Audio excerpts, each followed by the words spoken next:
Something that we really go over a lot on this channel is the Mets' current 2-year time frame. Well, that time frame also applies to two of the Mets' big homegrown pieces. Now, a few days ago, the Mets and Pete Alonso agreed to a $14.5 million contract, avoiding arbitration. This arbitration value turned out to be the richest a first baseman has ever received in baseball history. This has definitely escalated the possibility of the Mets extending Pete Alonso long term. But then there's also Jeff McNeil. He currently stands at his arbitration case being unsettled, as the only person on this roster to have their case unsettled. So you have two different situations with Pete and Jeff, but both are core members of this team that are definitely contract extension candidates. So let's talk about this long-awaited topic and determine what Pete Alonso and Jeff McNeil extensions would look like for the Mets.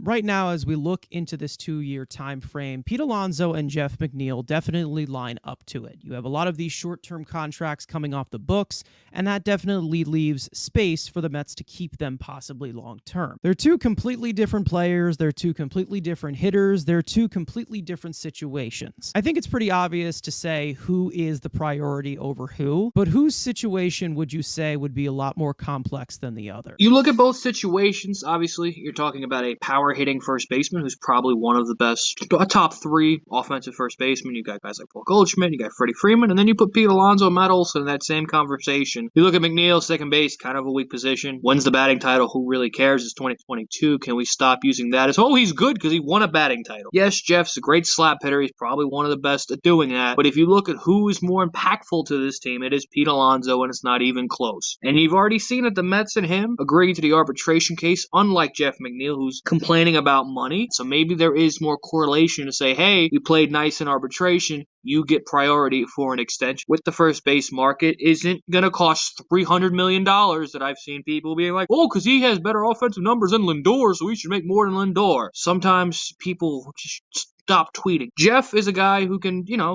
I think definitely is a part of this team. Do I think he's a pillar of this organization? No, I think there's more valuable players on this team.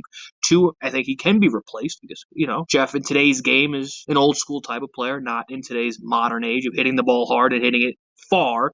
Jeff doesn't do that. I think there's a way both guys get done, but I think definitely Pete Alonso has been showed, and I do expect him to be the priority. It's definitely become a pivotal point as to what the Mets do want to do long term. Obviously, we're not familiar with them locking down a lot of homegrown guys. This is something that has definitely become new, and with Brandon Nimmo being locked down, he is definitely the first domino to fall of somebody that they have decided to keep long term, and Pete has definitely been one of the frontline bats ever since he arrived here in his rookie year. I also believe that he is more of the impactful hitter and the more impactful player on this team, even though he is a first baseman and it's not really valued compared to a lot of positions like shortstop, third base, center field, or whatever you're looking at. Pete Alonso is definitely a huge anchor to this team, and I think we also talk about the fact that the Mets lean on Pete Alonso so much. That probably does bring up his value to a certain overpay we're trying to avoid by possibly adding power protection, but that's another topic. With the workload that Pete Alonso usually has of being the only prolific power hitter on this team, he definitely has a lot of value. As for Jeff McNeil, overall as a player, he's a great defender, he is a great hitter, he is a great all-around player. But as for Pete Alonso, in this modern day of baseball, I definitely say that he definitely has a lot more value to this team than Jeff McNeil, especially with a lot of these leadoff hitter, table setters, guys in this lineup. You can definitely find a replacement for a second base. I'm not saying that you should trade Jeff or let Jeff walk, but I will say right now that it's definitely a more clear than complex case with Pete Alonso compared to Jeff McNeil. So let's actually start with Pete Alonso because you definitely have a lot more models to look out for a possible contract extension. I'm going to turn to the GM here. What would you give to Pete Alonso and why? In today's game, there's been a few top-tier first basemen that have gotten extensions in the recent history. And look at the comps deal. Matt Olson, Braves first baseman, power hitter, way better defender. Got an 8-year, $168 million deal. Signed at age 27. AAV of $21 million. The one time the Braves actually kind of paid market value for someone. Shocker. Look at Freddie Freeman signing the deal with the Dodgers, 6 years, 162.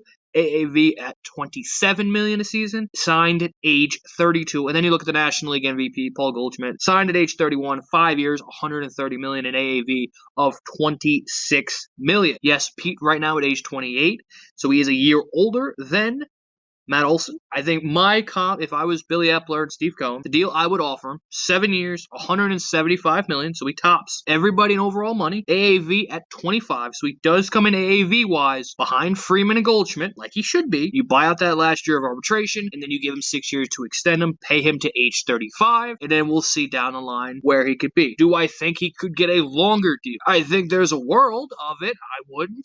Especially with a power-hitting first baseman. They usually don't age well. So I would pay Pete for the rest of his prime, pay him to age 35, and then reconvene after that. We'll see. Obviously now with the National League having the DH, he could and should already be a full-time DH, but in his 30s, he could shift and split times at DH. Contract where he's comparable to his adversaries that are better than him, and also getting paid more than Matt Olson, who kind of set the market last season. We've seen some comparisons with him in the Austin Riley contract. Austin Riley's a little bit younger and also plays a little bit different of a position. I would not be surprised if they do lower the AAV and possibly give him 8 years, 9 years, possibly even 10 years. It's possible that could happen. Would I do it for a first baseman? No. But I would consider it, considering how important he is to this team. I think that it's definitely more desperate measures than compared to a possible deal like Jeff McNeil. He's more valuable to a Mets roster than any other roster if he were to go anywhere else. I personally like it. I think that the current AAV and his current value is about $25 million a year. I think that that's perfect. I don't think you have any need to do any opt-outs or any possibilities. I think that you definitely can give a guaranteed money, especially to somebody definitely healthy the entire year and has definitely consistently stayed on the field, as compared to, of course, Brandon Nimmo. That's a different story, but Brandon Nimmo, who has struggled to stay on the field for a majority of the beginning of his career, and they gave guaranteed money. Granted, a different position, different situation. But as for Pete Alonso, I think that's perfect in that kind of value, staying in that window of other first basemen that are better than him and that are pretty much at the same age as him. I think that probably would get the job done, especially for the first baseman market. And I do want to ask this as a follow-up question. If there is a scenario where they go a possible 10 years, what would you do in a 10-year contract? I know it's not something that you would do, but it's like with the desperate measures, like. And we'll kind of counter this with Correa to an extent. We're like, 12 years you were fine with. 10 years to a first baseman is different than 10 years to a shortstop. And we've made it clear the positional value and just the player itself. Carlos Correa was a better player than Pete Alonso overall. Pete, obviously a better hitter. 10 years to a first. Joey Votto is the comp. He's the only first baseman to ever get 10 years. But even with, Votto signing at age 30, so 2 years older than Pete is, doesn't work out. And especially the Mets' problem this year, you look at their team, they have how many guys that can play first base? It is the easiest position to play. And it's not like Pete Alonso is this, platinum glove, Matt Olson glove.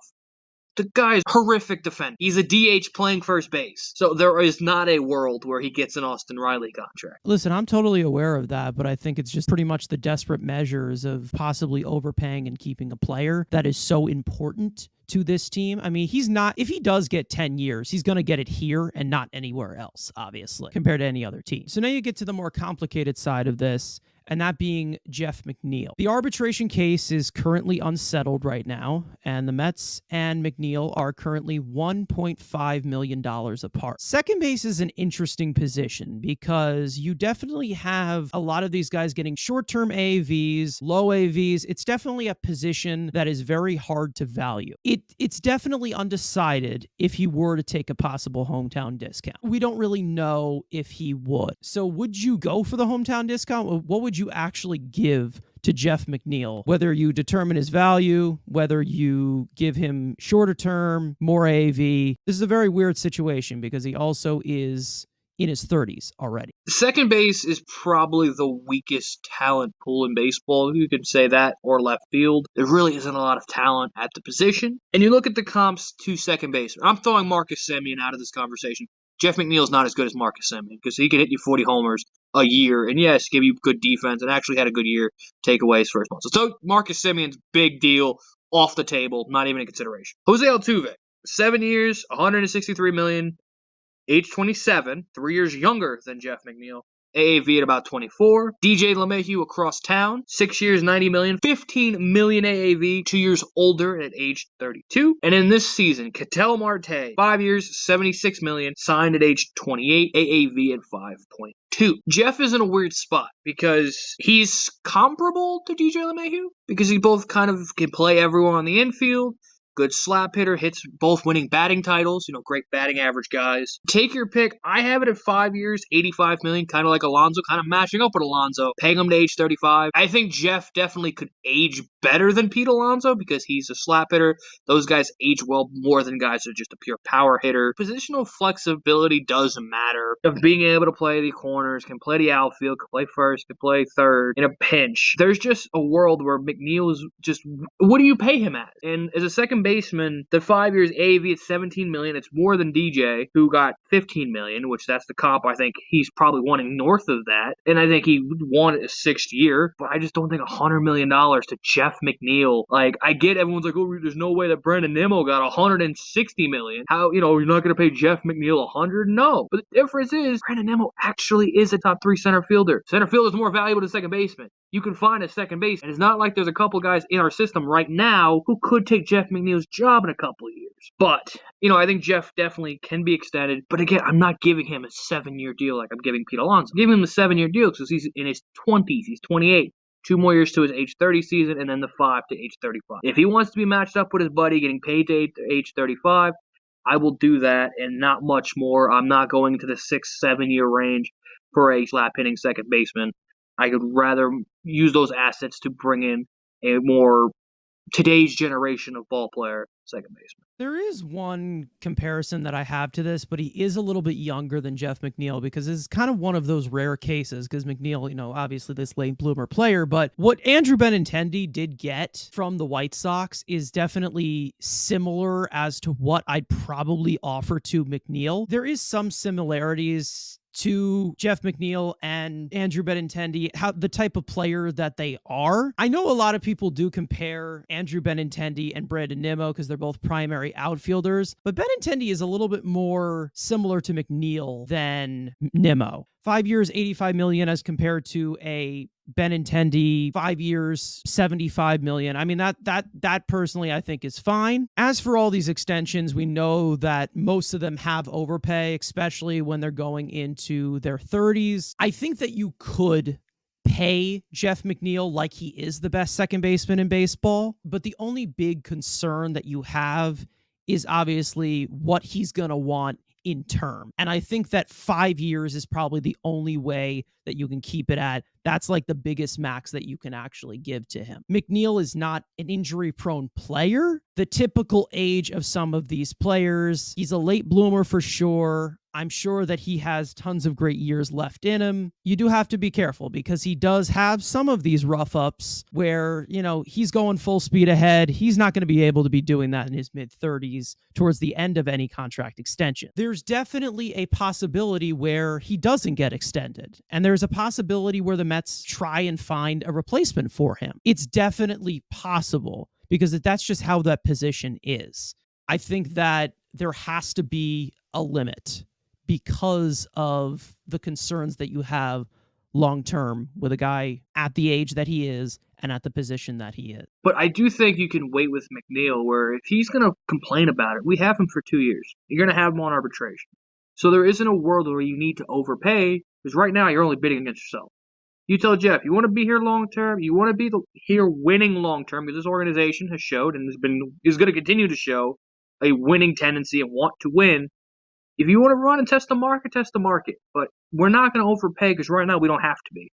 We have our number. If you don't like that, then you can test the market in 2 years. And it's not like we have a guy, Jet Williams, that we could draft and develop and just make a cheaper, younger version of you. So again, you're not this almighty Pete Alonso where he's one of the most powerful people on the planet that play baseball. It's going to be way more hard to replace than a guy like Jeff McNeil. And then Pete, he is the cornerstone of this franchise offensively, officially the face of the franchise with a certain guy departing. Now, I guess you can fully say the face of the franchise. He needs to be here long term, and hopefully with the Nimmo extension, being the first of many. And I'm going to make the prediction before the WBC is started, Pete Alonso will have a extension with the New York Mets. You're going to get a lot of hate comments about Jeff McNeil. I hope you're ready for it. And I'm just going to sit here and say nothing because I did nothing. Look at me throwing you under the bus now, bitch. How does it feel? Come at me, I don't care. Jeff McNeil is a nice player, but he's just the older version of Luis Ariz. Like, calm down. This guy isn't the second coming of Jesus. Those are some harsh words. I don't know what you're talking about, buddy.